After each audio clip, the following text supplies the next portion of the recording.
Good morning friend. आज हम लोग 10 क्लास के भौतिकी चैप्टर का प्रकाश के परिवर्तन टॉपिक पढ़ेंगे। प्रकाश के परिवर्तन में सबसे पहला हम लोग ये देखेंगे कि प्रकाश क्या है। प्रकाश क्या है? प्रकाश वह कारक है जिसके सहारे हम किसी भी वस्तु को देख सकते हैं।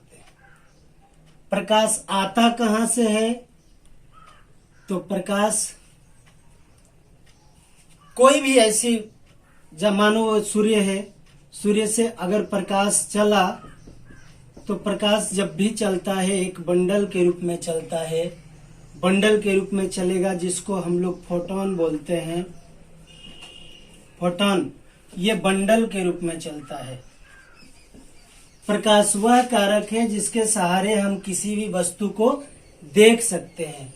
अगर प्रकाश नहीं रहा तो हम लोग किसी भी वस्तु को नहीं देख सकते। बगैर प्रकाश का कोई भी वस्तु को हम लोग नहीं देख सकते। उनका स्रोत क्या क्या है? तो स्रोत अभी देखिए, इनका दो तरह के स्रोत हो सकते हैं, एक प्राकृतिक और दूसरा मानव निर्मित। प्राकृतिक क्या है? तो प्रकृति जैसे एक सूर्य होता है, सूर्य चंद्रमा, ये प्राकृतिक का बनाया हुआ है। ये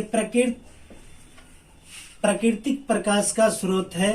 अगर मानव निर्मित, जो मानव द्वारा बनाया गया होता है, अगर उसको देखा जाए तो वो हम लोगों का आपका लैंटेन हो गया,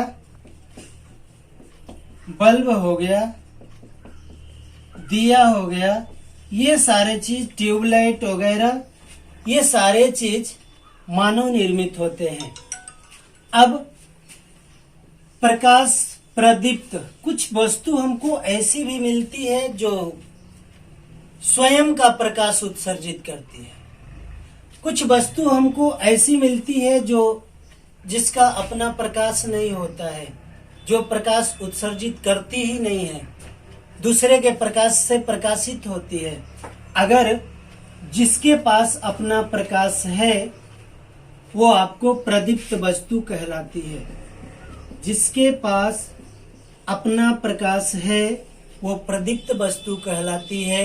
जैसे आपका सूर्य हो गया, बिजली का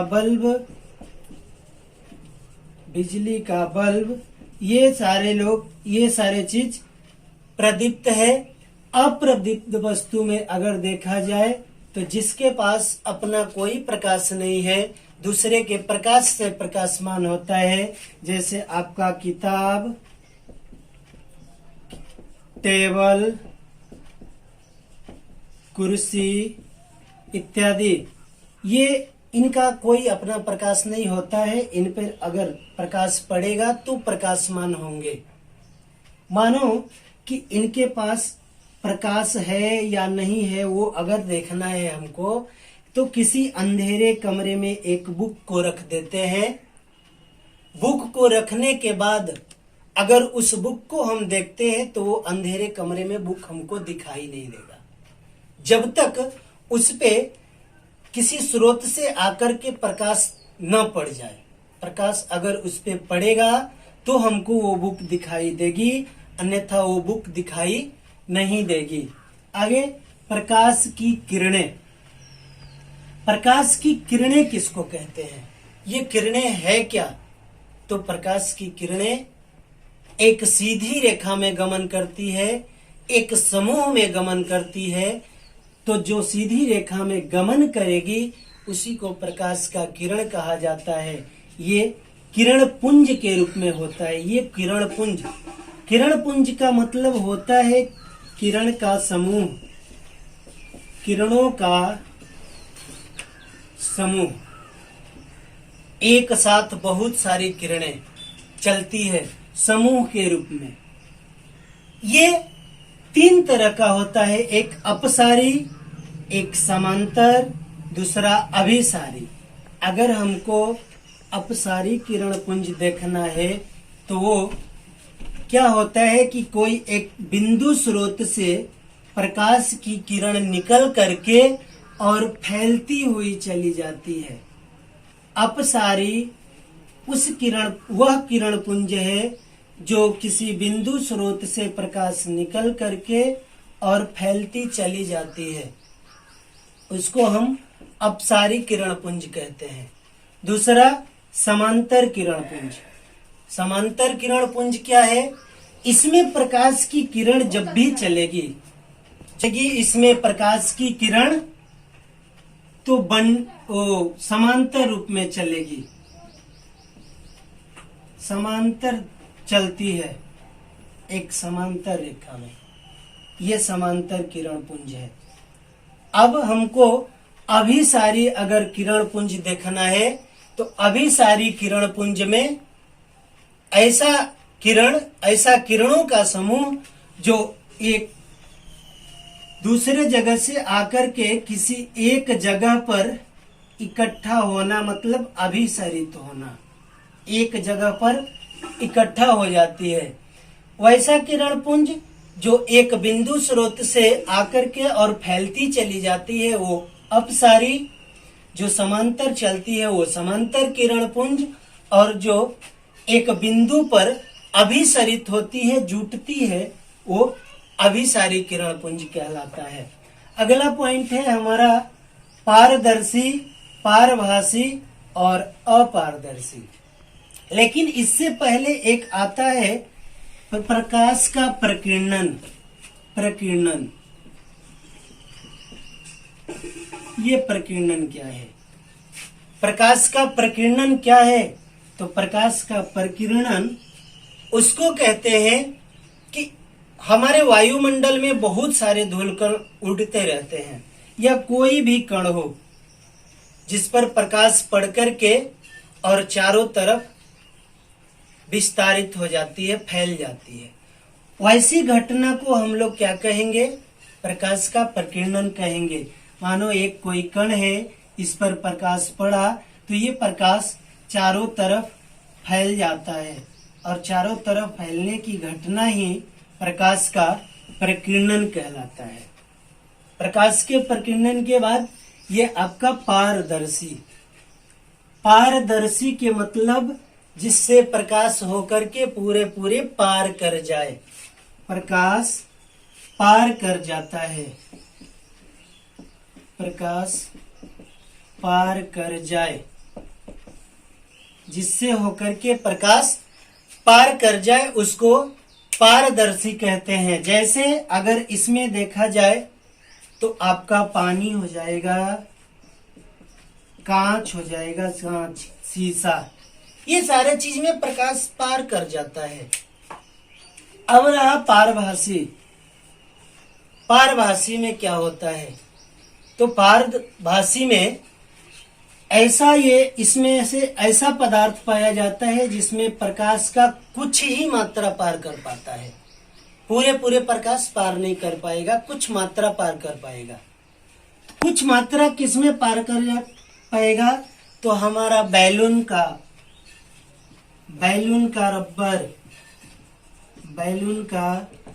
रबर, जिसको हम लोग गुब्बारे बोलते हैं, उस गुब्बारे में देखा जाए तो प्रकाश के कुछ मात्रा पार कर जाएगा। घिसा हुआ शीशा, घिसा हुआ शीशा में ये प्रकाश का कुछ मात्रा पार करता है। उसके बाद तेल लगा कागज, ये तेल लगा कागज में ही प्रकाश का कुछ ही मात्रा पार कर पाता है। आगे अपारदर्शी क्या है? तो अपारदर्शी के बारे में अगर हम लोग पढ़ेंगे तो अपारदर्शी में कोई पदार्थ से प्रकाश पार नहीं कर पाता है, प्रकाश पार नहीं कर पाता, यानी कि जिस वस्तु से होकर के प्रकाश पार नहीं कर पाए उसको अपारदर्शी कहते हैं। जैसे आपका ईंटा, पत्थर, किताब, कॉपी, कुर्सी, टेबल इत्यादि, इन सारे चीजों में प्रकाश पार नहीं कर पाएगा। अगर इन सारे चीजों में प्रकाश पार ही नहीं कर पाएगा तो वो अपारदर्शी होता है। आगे जब प्रकाश का प्रकीर्णन, ये प्रवर्तन के बारे में हम लोग देख रहे थे कि प्रकाश का प्रवर्तन होता क्या है, ये परिवर्तन है क्या, ये परावर्तन है क्या, ये परावर्तन है क्या। तो परावर्तन किसको कहते हैं कि किसी स्रोत से आती हुई प्रकाश की किरण अगर किसी सतह पर पड़ जाए, या कोई भी सतह हो, चमकीला सतह हो, परावर्तक सतह हो, कहीं पर अगर प्रकाश पड़े और पड़ करके उसकी लौटने की घटना को ही क्या कहते हैं, प्रकाश का परावर्तन कहते हैं। चाहे कोई भी वस्तु हो, थोड़ा चमकीला हो, यहाँ से प्रकाश आए, पढ़ करके वापस अगर लौट जाए तो ये प्रकाश का प्रवर्तन कहलाता है। लौटने की घटना ही प्रवर्तन कहलाता है। तो हम लोग देखते हैं प्रकाश के परिवर्तन में, प्रकाश के परिवर्तन, प्रकाश के परावर्तन में एक कोई परावर्तक सतह है, इन परावर्तक सतह पर कहीं से बिंदु स्रोत से प्रकाश आ रही है, यहाँ पड़ने के बाद वापस लौट रही है, ये प्रकाश का प्रकीर्णन हो रहा है। तो हमारा ये अभिलंब और आपतित किरण के बीच एक कोण बन रहा है जिसको आई कहते हैं, कोण आई। ये दूसरा कोण आर होता है। ये हमारा किरण आ रही है, आपतित किरण, ये आपतित किरण, ये परावर्तित किरण,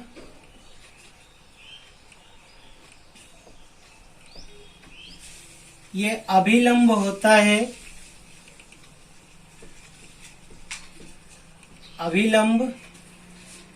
ये कोण को आपतन कोण बोलते हैं हम, आपतन कोण। ये कोण परावर्तन कोण होता है, परावर्तन कोण। अब हम लोग देखेंगे कि इसमें क्या क्या, कैसी कैसी घटनाएं होती है, क्या क्या बनता है। तो ये प्रकाश का परावर्तन है। किसी भी बिंदु स्रोत से आती हुई प्रकाश की किरण किसी परावर्तक सतह पर टकराने के बाद वापस लौटने की घटना को प्रकाश का परावर्तन कहते हैं।